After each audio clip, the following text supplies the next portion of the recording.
दोस्तों, एक समय की बात है। किसी खूबसूरत जंगल में एक आश्रम था। वहां महान ऋषि धौम्य अपने शिष्यों के साथ रहते थे। एक दिन उपमन्यु नामक एक हृष्ट पुष्ट बालक आश्रम में आया। वह गंदा व मैला दिख रहा था। बालक ने महान ऋषि धौम्य को प्रणाम किया और स्वयं को ऋषि का छात्र स्वीकार करने की विनती करने लगा। प्राचीन समय के गुरुकुल दिनों में गुरु निश्चित करते थे, यदि कोई छात्र जीवन के वास्तविक मूल्यों व सभी में भगवान को देखने के साथ प्रशिक्षित व शिक्षित होने के लिए गुरुकुल में स्वीकार किए जाने के वास्ते उपयुक्त था या नहीं। धौम्य ऋषि ने इस भारी भरकम बालक को गुरुकुल में स्वीकृत करने का निश्चय किया। यद्यपि उपमन्यु सुस्त व मोटी बुद्धि का था, विद्वान गुरु ने इस बात का ध्यान रखा कि उसे गुरुकुल के बाकी छात्रों, जो शायद उससे अधिक तीव्र बुद्धि के थे, के साथ शामिल किया जा रहा था। उपमन्यु ने अपनी शिक्षा में अधिक रुचि नहीं दिखाई। वह न तो शास्त्रों को समझ सकता था और न ही उन्हें याद कर सकता था। वह अवज्ञाकारी था और उसमें कई अच्छे गुणों का अभाव भी था। धौम्य ऋषि एक प्रबुद्ध आत्मा व दक्ष शिक्षक थे।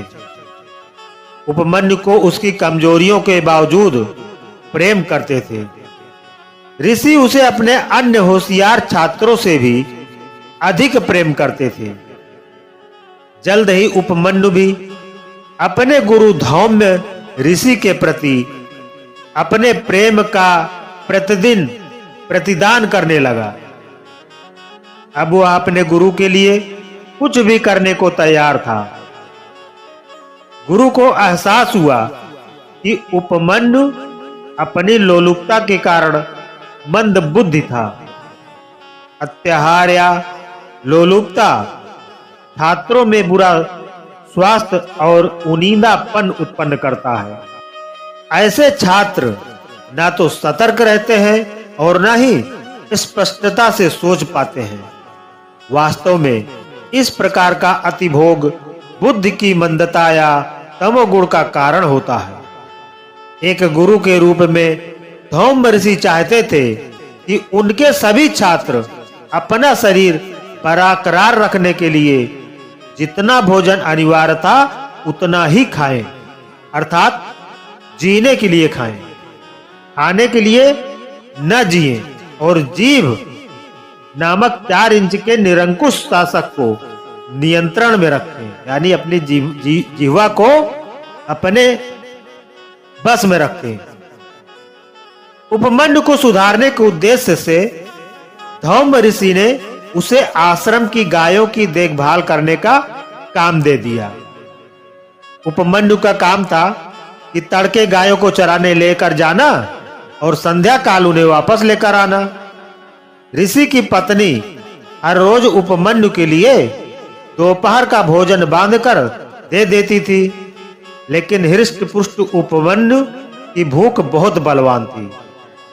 दोपहर के भोजन के बाद भी उसे बहुत भूख लगती थी और अपनी भूख शांत करने के लिए वह कुछ गायों का दूध निकालकर पी जाता था।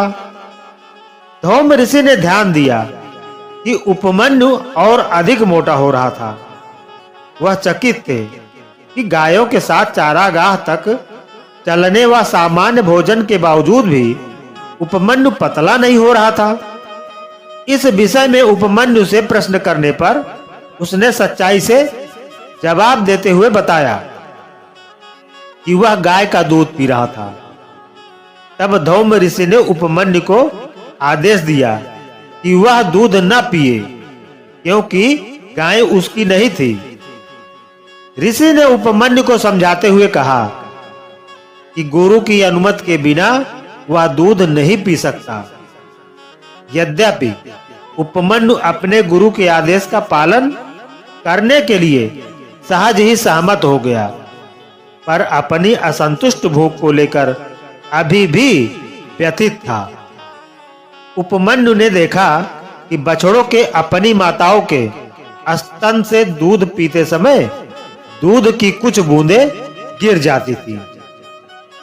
उसने अपनी हथेलियों को प्याले के आकार का बनाकर दूध एकत्रित करना आरंभ कर दिया और फिर वो इस दूध को पीने भी लगा। धौम ऋषि, जिनकी नजर लगातार उपमन्यु पर थी, ने पाया कि बालक का वजन अभी भी कम नहीं हो रहा था। उन्होंने एक बार फिर उपमन्यु से प्रश्न किया और सत्य सामने आया। धौम्य ऋषि ने उसे धीरता से समझाया कि बछड़ों के मुंह से गिरने वाला दूध अशुद्ध होता है, अतः ऐसे दूध को पीना उसके स्वास्थ्य के लिए हानिकारक हो सकता था। उपमन्यु ने वचन दिया कि भविष्य में वह ऐसा नहीं करेगा। इन सभी घटनाओं के बावजूद उपमन्यु अपनी भूख पर नियंत्रण नहीं कर पा रहा था। एक दोपहर गायों को चराते हुए उसने एक पेड़ पर कुछ फल देखे और उसने वह फल खा लिए। अफसोस, वह फल जहरीले थे और उनका सेवन करने से वह अंधा हो गया। आश्रम लौटने का रास्ता ढूंढने की कोशिश करते हुए भयभीत वह अंधा उपमन्यु ठोकर खाकर एक गहरे कुएं में जा गिर गया। संध्या काल जब गायें उपमन्यु के बिना घर लौटी तो धौम्य ऋषि को एहसास हुआ कि कुछ गलत था और वह उपमन्यु की खोज में निकल पड़े। उन्हें उपमन्यु एक कुएं में गिरा दिखा और उन्होंने सावधानी व अत्यंत परिश्रम से उसे बाहर निकाल लिया। इस भीषण अवस्था में उपमन्यु के प्रति करुणा से परिपूर्ण ऋषि ने उसे जुड़वा बच्चों अश्विनी कुमारों का आह्वान करने का मंत्र सिखाया। अश्विनी कुमार स्वर्गिक चिकित्सक थे और मंत्रों की जाप से वह दोनों प्रकट हुए और उन्होंने उपमन्यु की दृष्टि पुनः स्थापित कर दी।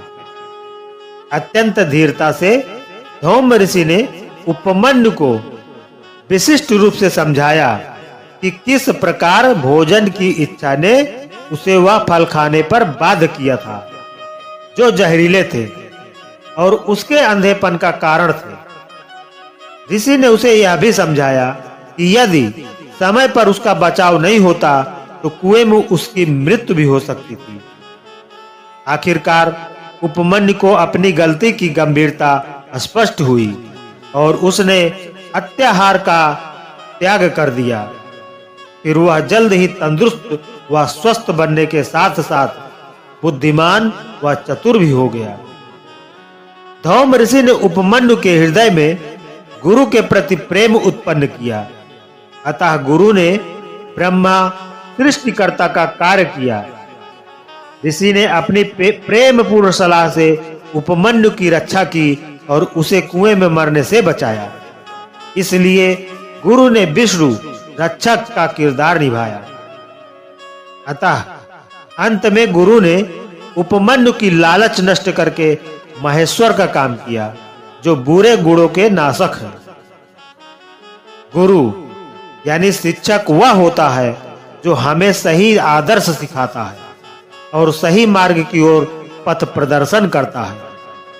अपने शिक्षक के प्रति सदैव सम्मान व कृतज्ञता प्रदर्शित करनी चाहिए। विधि शास्त्र व पवित्र ग्रंथों की सही समझ आवश्यक है। छात्रों को आदर्श, संस्कृत व विधि शास्त्र सिखाते समय गुरु व शिक्षक को उदाहरण के माध्यम से निर्देशन करना चाहिए। ईश्वर के प्रति कृतज्ञता व्यक्त करने के लिए ईश्वर की प्रार्थना करनी चाहिए, न कि केवल अपनी इच्छाओं की पूर्ति के लिए। एकाग्रता व मन की स्थिरता का विकास करने के लिए मौन बैठना आवश्यक है। शिक्षक को दीपक जलाने जैसे अनुष्ठानों के महत्व को प्रकाश द्वारा अंधकार को दूर करना और नकारात्मकता का सकारात्मक विचारों द्वारा दूर करने के उदाहरण से समझना चाहिए। ईश्वर से प्रेम करना, न कि डरना सिखाना चाहिए। इस प्रकार गुरु छात्रों में अच्छे संस्कार के बीज बोते हैं, जो बाद में सही समय आने पर आध्यात्मिक मार्ग में मदद करते हैं। अतः एक सही शिक्षक या गुरु छात्रों का सही पथ पर मार्ग प्रदर्शन करने में बहुत अधिक सहायक सिद्ध होते हैं। तो दोस्तों, अगर आपको ये कहानी पसंद आई हो तो वीडियो को एक लाइक अवश्य कर दीजिएगा और वीडियो को शेयर करके हमारे चैनल को सब्सक्राइब जरूर कर लेना। धन्यवाद।